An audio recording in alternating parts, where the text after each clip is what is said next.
Avoir vu et entendu tout ce que vous venez d'écouter, les anges m'ont dit il y a encore un point qui est en train d'égarer plusieurs chrétiens sans qu'ils ne sachent. Au moment où il me parlait, j'ai entendu à nouveau une voix qui disait « Malheur à ceux qui blasphèment contre l'Esprit de Dieu, car ils ne verront pas le royaume de Dieu. » Au moment où cette voix continuait, c'est comme un film. J'ai vu plusieurs églises et parmi elles, des personnes que je voyais. Au moment du quitte, plusieurs dormaient. Par contre, d'autres églises étaient vraiment remplies de vie. C'est-à-dire, tout le monde était vivant, en joie. Au moment où le dirigeant prend la parole, tous crient « Alléluia ». Et cela m'a vraiment fait du bien. Ensuite, ils m'ont encore montré des groupes qui étaient à l'air libre. Ceux-là aussi étaient vraiment vivants. Mais quelque chose m'a marqué. Il y a des gens qui étaient assis par terre, par manque de chaises. Et les anges m'ont dit, est-ce que tu as bien vu tout ce que nous venons de te montrer? J'ai répondu oui. Après avoir vu ces choses, ils m'ont posé la question. Est-ce que tu as une fois vu et entendu qu'une personne est allée adorer soit un fétiche, ou une rivière, ou un masque, etc. et il a reçu un esprit saint venant de Dieu? Je leur ai dit, peut-être que cela existe, mais moi je n'ai jamais entendu et vu ces choses. Et ils m'ont donné Acte 2, verset 1 à la fin. Mais écoutez ces passages. Le jour de la Pentecôte, ils étaient tous assemblés dans un lieu.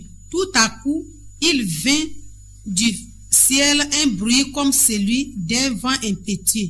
Et il remplit toute la salle où ils étaient. Des langues de feu leur apparurent séparées les uns des autres, se posèrent sur chacun d'eux. Mais d'autres se moquaient et disaient, ils sont pleins de vin doux. Alors Pierre se présenta avec les 11 et leva la voix et leur parla encore en ces mots. Dans les derniers jours, dit Dieu, je répandrai de mon esprit sur toute chair, etc. Après avoir entendu ces paroles, ils m'ont dit, nous allons t'expliquer ce que tu viens de voir. Les églises que tu viens de voir, il y a parmi elles celles qui sont dirigées par le diable et celles qui sont dirigées par le Saint-Esprit. Premièrement, celles qui sont dirigées par le diable, ce sont les églises où les chrétiens dorment en plein culte, car le sommeil est l'image du diable. Pour mieux comprendre, là où le Saint-Esprit est rejeté, c'est là où la sorcellerie bat son plein, la doctrine humaine bat son plein, l'amour de l'argent bat son plein. C'est là où le conducteur lui-même a été rejeté par Dieu à cause de ce que lui, il rejette tous ceux qui reçoivent l'Esprit de Dieu.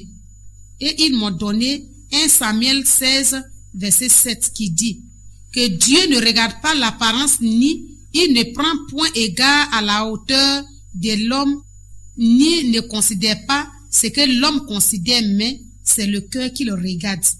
2. Les églises où il y a la vie, c'est là où le Saint-Esprit est le dirigeant et le conducteur.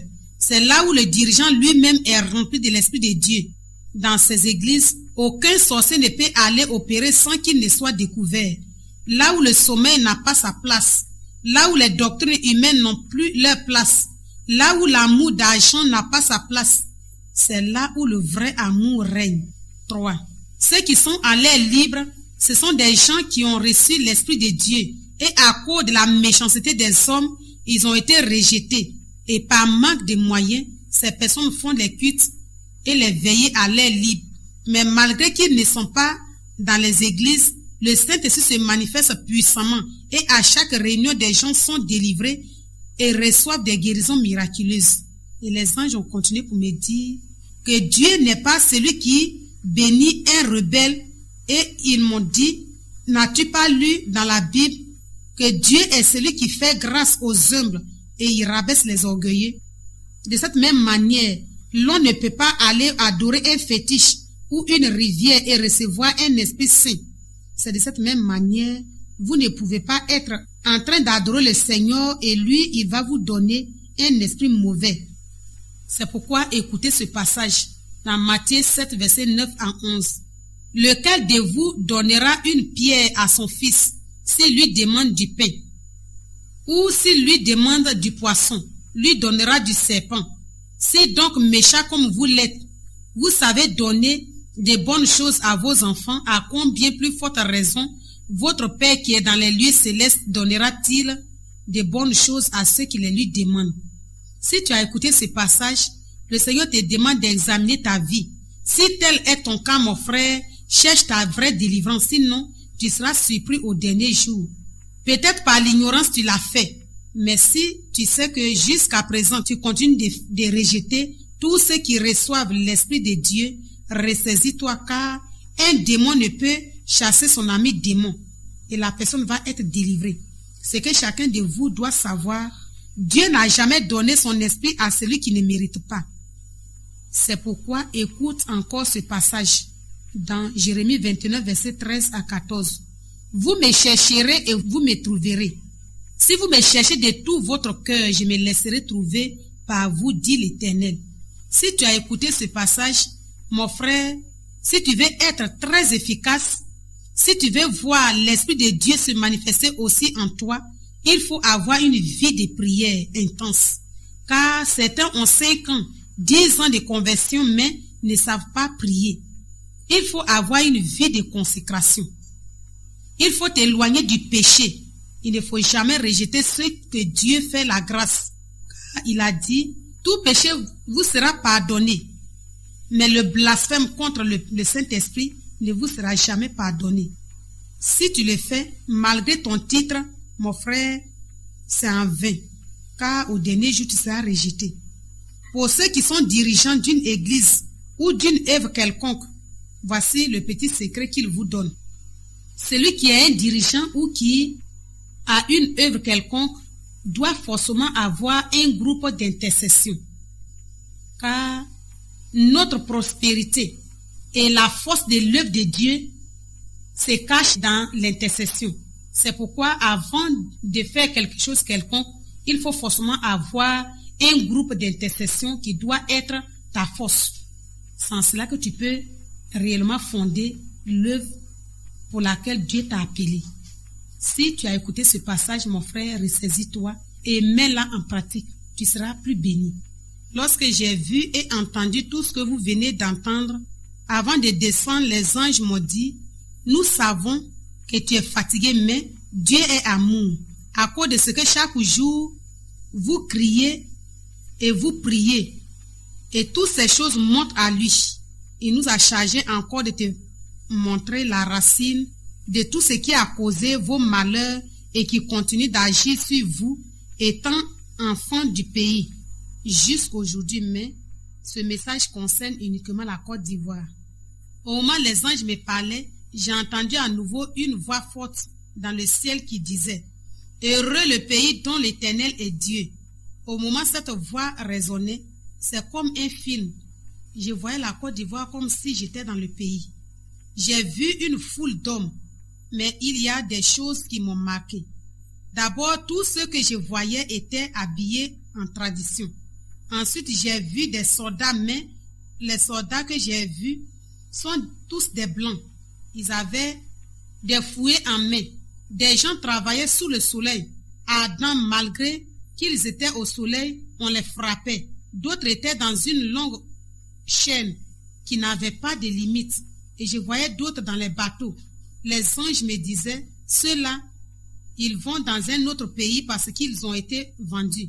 J'ai vu des femmes, enfants au dos, marcher des kilomètres et des kilomètres avec des bagages sur leur tête, ce qui m'a fait crier. Lorsque j'ai vu un homme tomber devant moi, sous l'effet de la chicotte, pourtant, il travaillait sous le soleil ardent. J'ai commencé à trembler et j'ai dit, qu'est-ce que je suis en train de voir encore? L'ange qui était à ma gauche m'a dit, prends courage, n'aie pas peur, ce sont des choses qui sont déjà passées. Mais sans ce film, tu ne pourras pas comprendre ce dont nous allons te parler. Maintenant que tu as vu, nous allons t'expliquer étape par étape au fur et à mesure ces images vont passer. Mais avant de continuer, pour vous dire tout ce que j'ai vu et entendu, je vous dis que ce n'est pas pour salir qui que ce soit ni pour faire la politique que je suis en train d'imaginer de telles choses pour me faire voir, mais c'est ce que j'ai vu et entendu de la bouche des deux anges qui étaient avec moi dans les lieux où j'étais, dont je vais vous parler. C'est pourquoi Soyez encore attentifs. N'écoutez pas ce message avec vos oreilles charnelles, mais avec vos oreilles spirituelles, pour que vous sachiez que ce ne sont pas des choses imaginées, mais c'est réellement venu de Dieu qui nous connaît et qui nous entend lorsque nous crions à lui. Ils m'ont dit, l'image que tu viens de voir, c'est ce qui a poussé Dieu à envoyer un de votre frère, le feu Houphouët-Boigny, pour vous libérer de cette souffrance. Et ils m'ont donné Exode 1, verset 1 à la fin, mais écoutez les versets 13 à 14. Alors les Égyptiens réduisirent les enfants d'Israël à une dure servitude. Verset 14. Il leur rendit la vie amère par des rudes travaux en argile et en briques, et par tous les ouvrages des champs. C'était avec cruauté qu'il leur imposait toutes ces choses. Après avoir donné ce passage, ils m'ont dit la prophétie qui était sortie en l'an 2000, c'est la racine. Car la Côte d'Ivoire est l'image d'Israël. C'est depuis la fondation que Dieu a aimé ce pays. Lorsqu'il a vu que vos parents étaient gouvernés et maltraités par les Blancs, il s'est souvenu de ce pays, comme il a fait pour les enfants d'Israël. Mais pourquoi la malédiction est sur le pays au lieu de bénédiction? C'est ce que vous allez écouter maintenant. Premièrement, lorsque votre père, le feu Houphouët-Boigny, a pris le pouvoir, malgré qu'il a vu comment ses parents ont été maltraités et Dieu s'est souvenu d'eux, cela ne lui a pas donné un sentiment d'amour réel, mais cela a créé en lui une révolte. Et lui, à son tour, payait et faisait venir de tous les côtés les étrangers dans le but de les utiliser comme des esclaves à la place de ses frères ivoiriens pour la construction et pour le développement de son pays, en leur attribuant des travaux pénibles comme ce que les enfants d'Israël avaient reçu des mains des Égyptiens. Ce comportement a fait naître en vous l'esprit d'orgueil. Cela a entraîné plusieurs choses dont je vais vous parler. D'abord, le pays est envahi des étrangers. Ensuite, vous avez cédé votre richesse aux étrangers. Mais comment vous pouvez reconnaître cela? D'abord, dans tous les pays aux alentours, la Côte d'Ivoire est le seul pays qui a plus d'étrangers. Ça, c'est le premier point. Le deuxième point, à cause de l'orgueil, Ivoiriens aiment se faire servir. Les travaux qui peuvent vous donner de l'argent, vous négligez cette partie. Et au moment où ils me parlaient, ils m'ont montré l'image de plusieurs personnes. Et ces personnes, certains étaient au bureau, d'autres avaient des dossiers en main qui cherchaient du travail. Mais pourtant, ce qui pouvait leur donner de l'argent, c'est là où les étrangers sont. Parce qu'eux, ils ne trient pas. Et les anges m'ont dit, tu as vu, tu vois ces personnes, ce sont des gens, à cause de l'habillement, ils n'aiment pas se faire salir par des travaux qui peuvent donner de l'argent. Et c'est l'orgueil qui a fait naître en vous ces choses. Pourquoi l'orgueil? C'est à cause de ce qu'il n'a pas voulu qu'un de ses parents souffre encore. Et cela a entraîné en vous l'orgueil. Ivoirien aime se faire servir par les autres. Et vous savez que celui qui doit être grand parmi vous doit être votre serviteur. C'est en cela que vous avez cédé votre place aux étrangers. La deuxième racine, ils m'ont donné 1 Jean 4, verset 11 à 12. Si Dieu a aimé, nous devons aussi nous aimer les uns des autres. Personne n'a jamais vu Dieu. Si nous nous aimons les uns les autres, Dieu demeure en nous et son amour est parfait en nous. Après avoir écouté ce passage, l'ange qui est à ma gauche m'a dit, notre père feu Houphouët-Boigny dit qu'il aime ses frères ivoiriens. Pourtant, lorsqu'une personne commence à évoluer, croyant que cette personne sera son adversaire, il le tue. Au moment où il me parlait, il m'a montré plusieurs images des gens qu'il a tués à cause de place. Ce comportement a fait naître en vous la criminalité.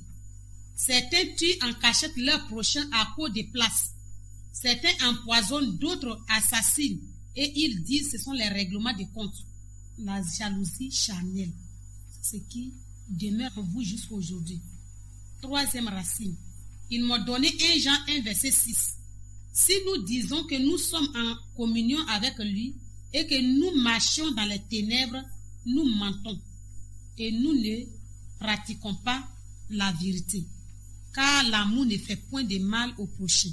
Après avoir écouté ces paroles, l'ange qui était à ma droite m'a dit, est-ce qu'en vous, il y a la justice? Ils m'ont dit, votre père Feu ou Feu Boigny disait qu'il est un homme de loi, mais il faisait souffrir les planteurs, les fonctionnaires, même les commerçants. Comment?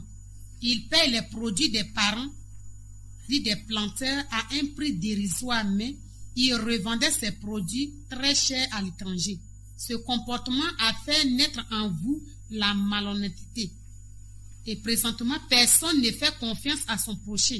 Avant d'aider, vous avez toujours demandé de l'argent en retour. Certains, malgré qu'ils reçoivent de l'argent, mais ils n'arrivent pas à honorer à leurs promesses et engagements. La corruption bat son plein. Le vol bat son plein. Ivoiriens n'aiment pas souffrir pour avoir la vie. Ils ont continué pour me dire que plusieurs personnes d'entre vous ont obtenu leur richesse passant par ce chemin, c'est-à-dire le vol. Et même au milieu des chrétiens, cet esprit se manifeste. C'est ce qui a créé les divisions et c'est ce qui crée les divisions au milieu des enfants de Dieu, la malhonnêteté.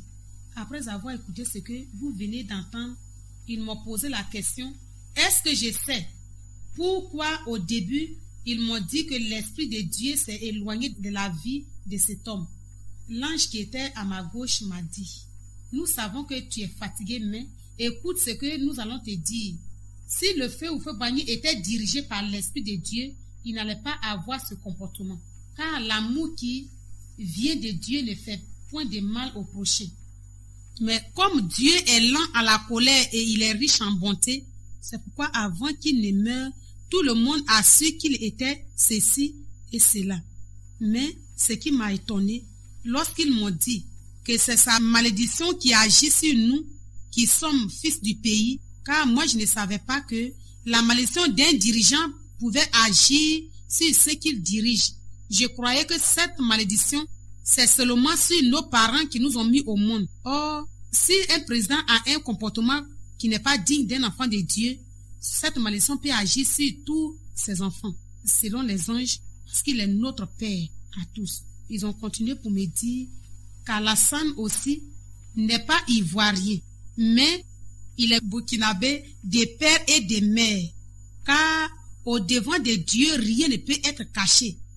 Et le problème d'Alassane a été causé par Dieu lui-même, à cause du comportement de notre père Feu ou Feu Boigny, car il croit être le plus rusé. Dieu l'a confondu pour que tout ce qu'il a fait dans le secret soit dévoilé.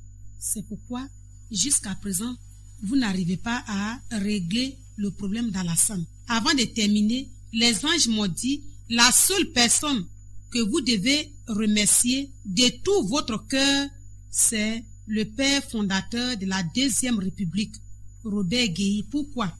Parce qu'il a joué deux rôles très importants que les Ivoiriens ne savent pas.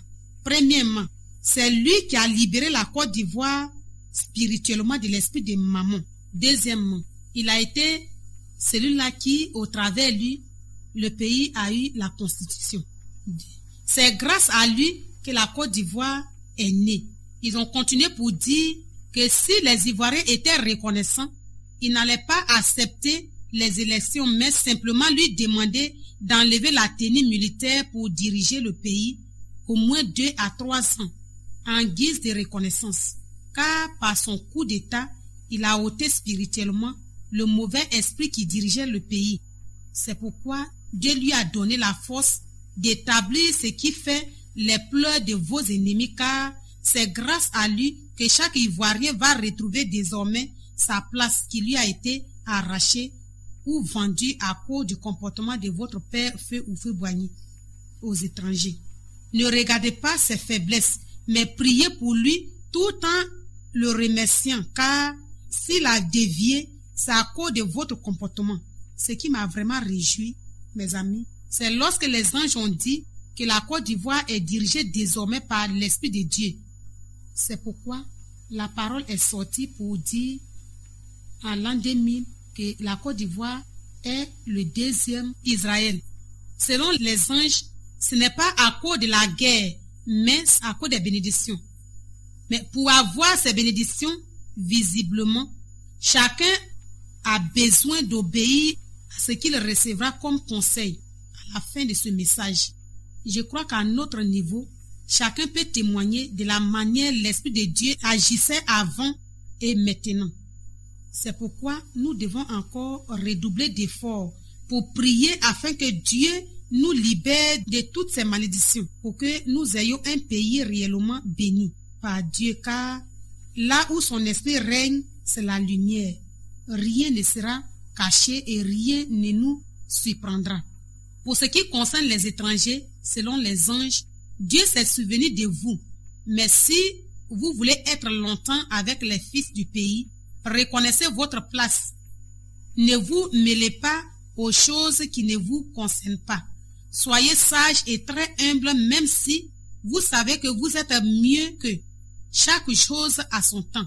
Il y a un temps pour souffrir et un temps pour se réjouir. Longtemps, les Ivoiriens ont souffert à cause de la malédiction de leur père fondateur, Feu ou Fouet. Mais le temps est venu où chaque Ivoirien doit se ressaisir et faire ce qu'il y a à faire pour qu'il soit en possession de la bénédiction qui lui a été volée. Ne soyez pas jaloux d'eux, car Dieu est un Dieu de justice. Il ne reste pas indifférent à celui qui se débat pour faire son cœur. C'est pourquoi écoutez les conseils qu'il vous donnera.